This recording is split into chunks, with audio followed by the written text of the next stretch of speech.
Hi everyone. In the previous classes we have learned about the wavefront, which is the locus of points, locus of all points which are vibrating in the same phase. Now today we are going to see more about these different types of wavefront and what is their nature and what happens when waves from two points, whether they are coherent or incoherent, when waves from two points add at a particular point. What are the important, significant, important incidents happening there when waves from two points meet at a point? And before that, let us have a look on the wave. You know, wavefront is the locus of points which are all vibrating in the same phase. For example, you are dropping a stone in a silent port. After some time, the ripple starts, it reaches here, it reaches here, reaches here, like that. So these are all the points which are vibrating in the same phase. And after certain time interval, this reaches here, here, here, here, like this. So these are again another wavefront. And in this wavefront, the point P, Q, R, yes, all these P, Q, R, S vibrate in same manner. That is a wavefront. So wavefront is the locus of points which are vibrating in same manner. Now the different types of wavefront. What are the different types of wavefront? If it is a point source, if it is a point source of a wave, so you know, dear children, waves are created by disturbing a medium. Vibratory disturbance creates a wave. So if it is a point source from a point, if the waves are generated from a point, from a particular point, see what happens. This is a point. After some time, it will be like this. So this is a wavefront. Another one. This is another wavefront. So this is another wavefront. So all these wavefronts are concentric circles. See, this P, Q, R. Yes, this is a wavefront. This is again another wavefront. P dash, Q dash, R dash, yes dash. This is another wavefront. So if it is a point source, we can say that the wavefront will be concentric spheres. So it will go in all directions. It will be concentric spheres. So that is the case with the point source of light. So all the time we can't expect the light to be a point source. What happens if it is a linear source of light? See here, this is a linear source of light. A linear source of light.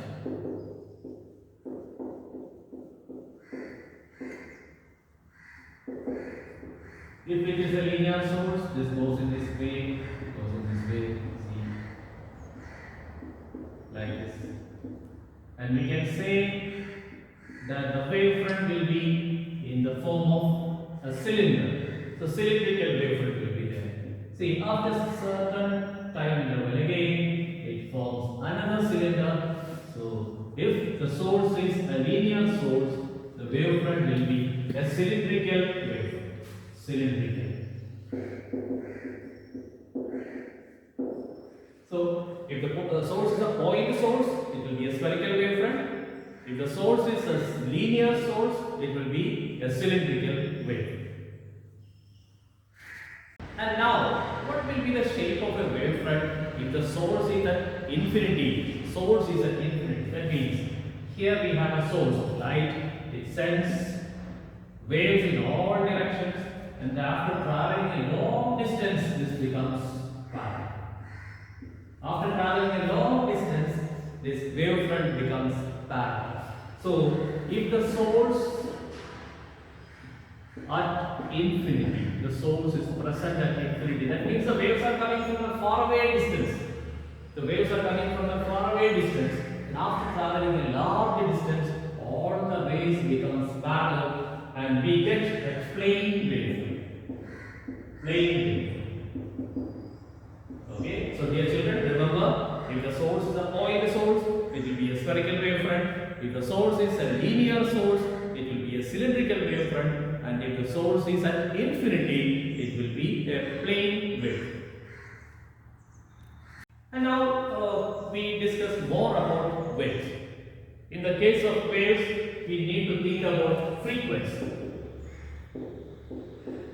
Frequency is the number of oscillations per second. Number of oscillations per second. Second one is wavelength. Wavelength. Dear children, this is the wave. Simply this is a transverse wave. And you know this is wavelength. Lambda, it is the distance between two consecutive crust or trough. Distance between two consecutive crust or trough is the wave. Now the third one is time period. Time period, you know, it is the time for one oscillation. Time for one oscillation is the time period. Frequency is represented by the letter nu, and you know nu is equal to 1 by t. This is the relation between frequency and time period. So remember, frequency is the number of oscillations per second. Time period is the time taken for one oscillation. And wavelength is the distance between two consecutive crest or trough. Now let us think about different types of waves. So we have one wave like this. This is one wave. And we have another wave of same frequency.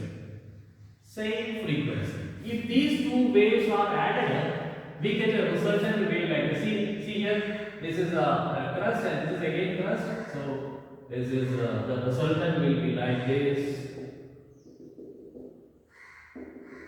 The resultant wave will have double the amplitude of the participating waves, because these two amplitudes are getting added up here. There is no phase difference. There is no difference in oscillation between first wave and second wave. Here there is a crust. Here again there is a crust. This one will be added up here, and we get a resultant one here.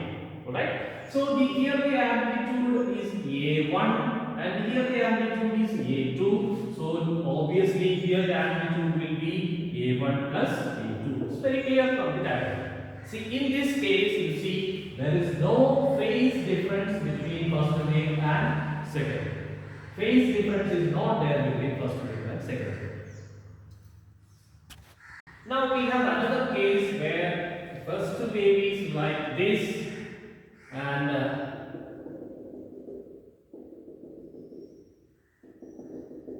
second wave is like this, just opposite. That means in simple sense, in basic sense, we can say that this wave has a vibration upward and the second wave has a vibration downward. So when the first wave is vibrating in the upward direction or in one direction, the second wave will be vibrating in just the opposite direction. So when we add these two waves, when we send light from point A and point B to a particular point. So this A is a wave like this and B is a wave like this. Then when light from A and B like this add up at a point B, the resultant or the result of the addition of these two waves will be zero. I think it is clear because it becomes zero because of the fact that when this is vibrating in one direction, this will be vibrating in the just opposite direction. So when the net result of these two waves will become zero. So this is the reason for the net result to become zero. So dear children, we can have two sets of waves. One is coherent set and second one is incoherent set. Let's see what are these coherent and incoherent set of waves. In the coherent set, as we have seen, the waves will be like this.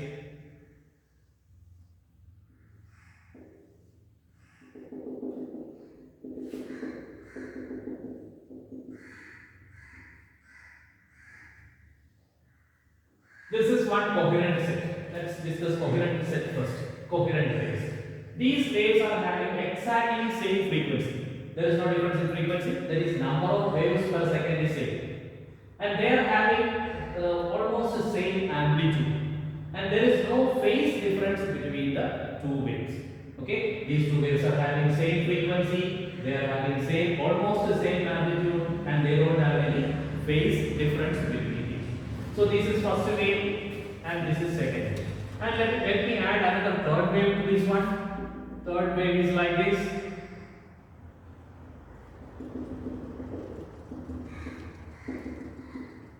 Third wave is this one. Okay, here again you see first wave and second wave, third one. All these three are having exactly same frequency. Number of waves per second is exactly same. They are having almost the same amplitude. But the third wave is having a phase difference. Phase difference. See, the first wave starts from this one. Second wave starts at the exact timing, and the third wave is starting little late. Starting little late. That is the phase difference. Starting little late. That means one wave late, one full wave late. Okay. So one full wave late means again when they add up, they are having same frequency and almost the same amplitude. So they will add up, and all the three waves are similar. We can call it as coherent wave. So for coherent wave, we have the characteristics. First characteristic is same frequency. Second one is zero or constant phase difference. Phase means state of vibration is called phase. State of vibration of a body is called phase. You should remember that. So here there is no difference in the state of vibration. Whereas first and third, there is a constant difference in the state of vibration. That constant difference is 1 lambda or 1 wave. So for a coherent source, the characteristics are they should have same frequency, they should have zero or constant phase difference, and they should have preferably of same amplitude. Preferably of same amplitude. Okay, so they should have same frequency, they should have zero or constant phase difference, and they should preferably have same amplitude. So if such sources are there, that sources can be called as coherent sources. So how can we create these coherent sources? How do we get these coherent sources? That's another question.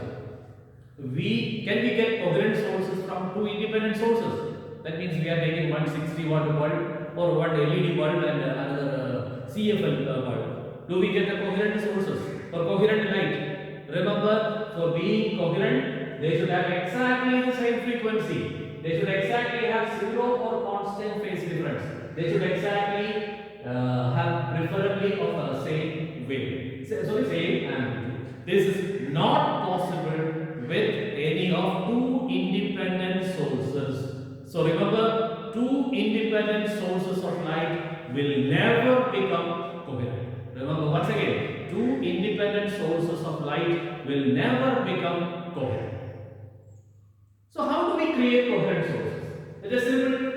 We will take one bulb here, and light will be there from that bulb, and we will keep a cardboard.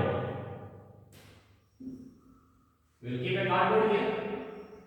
This is a cardboard, and we will make two holes in the cardboard. Okay, so this is the source of light, and say from the same source, light is falling on a cardboard, and in the cardboard there are two holes. This is hole 1, H1, and this is hole 2, and the light which is coming from hole 1 and hole 2, which is originated from the same source. See here, the light is originated from the same source.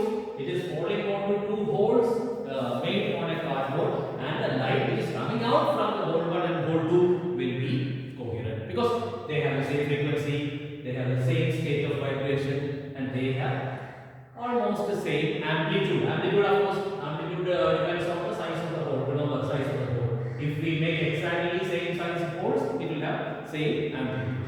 And the size is different, little change will be there in the amplitude. But amplitude doesn't matter because amplitude also, see, amplitude is lesser also, no problem. They will add up. Light will add up. But the problem there is frequency and phase difference. If they have same frequency and zero or constant phase difference, it becomes coherent. Of course, it is it is nice if we have same amplitude waves. Otherwise, also no. Alright. So now we have light. We have coherent source of light as well as incoherent source of light. Coherent source means light from two sources which are having same frequency, same or constant phase difference, and preferably of same amplitude. And when light from these two sources meet at a point or interfere at a point, there happens a new phenomenon called interference of light.